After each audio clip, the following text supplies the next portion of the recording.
Hello बच्चों, ये आपकी क्लास 12th मैथ्स का चैप्टर नंबर 4 डिटर्मिनेंट्स। तो सबसे पहले थोड़ा इसके बारे में जान लेते हैं। What is determinant? डिटर्मिनेंट होता क्या है, इसका यूज कहाँ करते हैं। तो determinants has wide application in engineering, science, economics, social science. Determinants engineering में, साइंस में, इकोनॉमिक्स, सोशल साइंस वगैरह में बहुत जगह यूज होता है। तो हम क्या पढ़ेंगे इस चैप्टर में? We will study various properties of determinants. हम इसके डिटर्मिनेंट्स की प्रॉपर्टी पढ़ेंगे, उनका एप्लीकेशन पढ़ेंगे, कहाँ कहाँ यूज करते हैं। और अप टू 3 ऑर्डर तक पढ़ेंगे। 3 ऑर्डर ओनली रियल एंट्रीज, ठीक है। और रियल मैट्रिक्स डिटर्मिनेंट के बारे में बात करेंगे, ठीक है। रियल का मतलब, रियल एंट्रीज का मतलब है रियल मैट्रिक्स। तो we will study to calculate minors, cofactors and application of determinants in finding the area of triangle, adjoint, inverse of square matrix, consistency and inconsistency of system of linear equation, solution of linear equation in 2 और 3 variables using inverse of a matrix, ठीक है। तो इतने सारे जो topics हैं हम पढ़ेंगे इस चैप्टर में। माइनस निकालना सीखेंगे, कोफैक्टर्स निकालना सीखेंगे, ठीक है। ये आपके लिए एकदम नए होंगे, तो अभी जब आगे पढ़ेंगे तो पता चल जाएगा। उसके बाद एरिया कैसे निकालते हैं इसका डिटर्मिनेंट्स की हेल्प से, किसी ट्रायंगल का। एडजॉइंट कैसे निकालते हैं, इनवर्स निकालना सीखेंगे, कंसिस्टेंस और इनकंसिस्टेंस सीखेंगे कि सिस्टम ऑफ लीनियर इक्वेशन, आपको लीनियर इक्वेशन दी होगी 2, ठीक है, 2 या 3, उनका क्या सोल्व करना पड़ेगा, ठीक है। तो वहाँ पे टर्म्स आएंगी कंसिस्टेंसी और इनकंसिस्टेंसी, ठीक है। अगर सोल्यूशन एग्जिस्ट करेगा तो कंसिस्टेंसी होगी, अगर नहीं करेगा तो इनकंसिस्टेंसी। और solution of linear equation in 2 variables, ठीक है। लीनियर इक्वेशन को सोल्व करना सीखेंगे। सोल्यूशन कैसे निकालेंगे? Using inverse matrix, inverse of a matrix, matrix का इनवर्स निकाल के, ठीक है। 2 तरीके से हम किसी सिस्टम ऑफ लीनियर इक्वेशन को सोल्व कर सकते हैं, ठीक है। 2 तरीके होते हैं, तो दोनों सीखेंगे, ठीक है।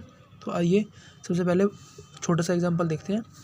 सिस्टम ऑफ लीनियर इक्वेशन, ये एक सिस्टम दिया गया है, इसे बोलते हैं सिस्टम। जब आपको 2 या 2 से अधिक लीनियर इक्वेशन हमें दी जाती है ना, 2 एंड मोर लीनियर इक्वेशंस, तो उसे बोलते हैं सिस्टम ऑफ लीनियर इक्वेशन। तो ये एक सिस्टम है। तो देखिए, अब हमें इसे सोल्व करना है, कैसे करेंगे। तो सबसे पहले इसके सॉल्यूशन एग्जिस्ट करेंगे या नहीं, यानी कि इसके सॉल्यूशन होंगे या नहीं, तो उसे चेक करने की एक तरीका होता है। क्या होता है? अब देखिए, पहले मैं इसका सॉल्यूशन फॉर्म लिख रहा हूँ। कैसे सॉल्यूशन करेंगे? Using the matrix. आपने क्लास 10th में पढ़ा होगा कि शायद कैसे सोल्व करते हैं। एक्स की वैल्यू इधर से निकालते हैं, यहाँ पुट करते हैं, फिर वाई की वैल्यू निकालते हैं, ऐसे सोल्व कर सकते हैं इक्वेशंस को, ठीक है। लेकिन मैट्रिक्स की हेल्प से कैसे सोल्व करते हैं? देखिए यहाँ पे जो ये एक्स का कोएफिशिएंट, वाई का कोएफिशिएंट, और यहाँ पे एक्स का कोएफिशिएंट, वाई का कोएफिशिएंट। तो मैं इसे पूरे को एक मैट्रिक्स में लिख देता हूँ अंदर। ये हो जाएगा एक मैट्रिक्स के अंदर, दूसरी मैट्रिक्स में होगा एक्स और वाई, ठीक है, ऐसे। और इक्वल टू हो जाएगा C1 C2, जो इधर कॉन्स्टेंट है ये, ठीक है।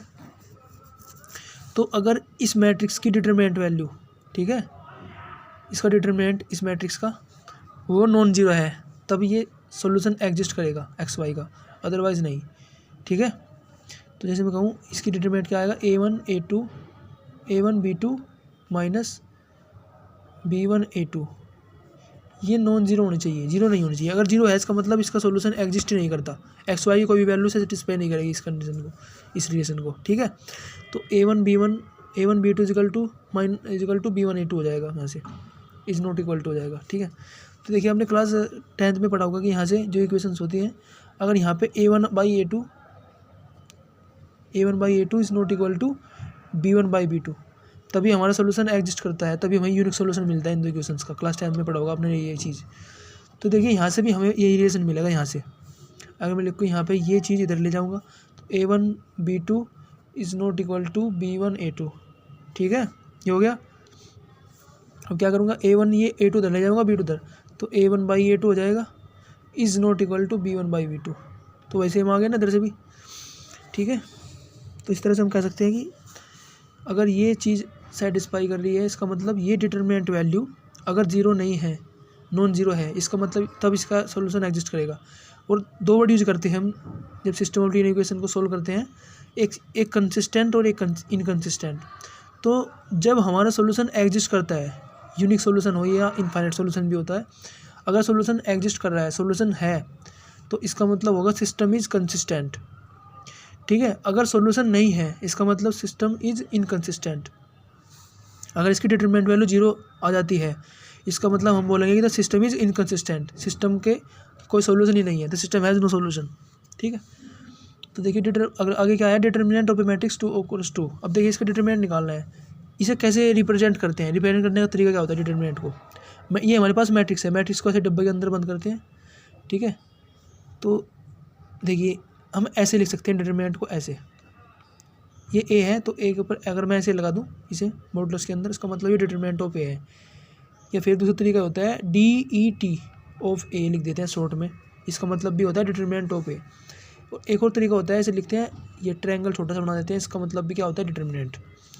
तो इजिकल टू ये A11 A12 A21 A22, और ये जो लंबे लंबे जो 2 बार डंडे खींचे हैं मैंने, ऐसे ऐसे खींचते हैं मैट्रिक्स। देखिए मैट्रिक्स में डिटरमिनेंट में ये डिफरेंस है, अगर मैंने ऐसे बना दूँ डब्बे, ये अंदर क्या कर दूँ, क्लोज कर दूँ, तो ये मैट्रिक्स हो जाएगी, और मैंने ऐसे इसका मतलब क्या है डिटरमिनेंट। ठीक है, और डिटरमिनेंट हमेशा एक वैल्यू आती है, नंबर आती है एक, ठीक है, कॉन्स्टेंट वैल्यू। तो इसकी इसमें मल्टीप्लाई करेंगे A11 A22 minus A21 A12, तो ये हमारे पास वैल्यू आ जाएगी जो आ जाएगी। ठीक है, तो इस तरह से हम डिटरमिनेंट निकाल सकते हैं। ये डिटरमिनेंट को रिप्रेजेंट करने के 3 तरीके हैं, ऐसे किस तरह से भी रिप्रेजेंट कर सकते हो आप। नो हम थोड़ा एग्जांपल लेके देखते हैं कि एक्चुअल में निकालते कैसे हैं डिटरमिनेंट वैल्यू को। तो देखिए जैसे हमें इवेल्युएट करना है, ये इसे इवेल्युएट करने का मतलब है कि इसकी डिटरमिनेंट वैल्यू, ये खुद ही डिटरमिनेंट का साइन है, देखिए डिटरमिनेंट लगा हुआ है।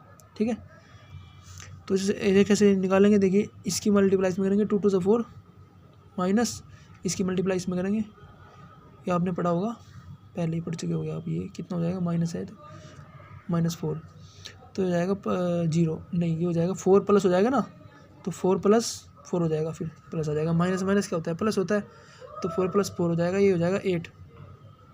This is answer. नाउ एक एग्जांपल और लेते हैं, एग्जांपल नंबर 2, इसमें NCERT का एग्जांपल है। तो इसकी मल्टीप्लाई में करेंगे x × x माइनस x - 1 और x + 1, तो ये क्या हो जाएगा x² माइनस, तो देखिए यहाँ पे a - b a + b x + 1 x - 1 है ना, तो ये प्रॉपर्टी यूज़ कर सकते हैं यहाँ पे। तो ये क्या होती है, a² - b², यानी कि x² - 1 का स्क्वायर, ये हो जाएगा x² - x² + 1, तो हमारे पास क्या आ जाएगा, ये कट जाएगा, ये बचेगा 1, तो इसकी डिटरमिनेंट वैल्यू कितनी आ गई हमारे पास, 1 आ गई। ठीक है, तो इस तरह से हम डिटरमिनेंट निकाल सकते हैं। ठीक है।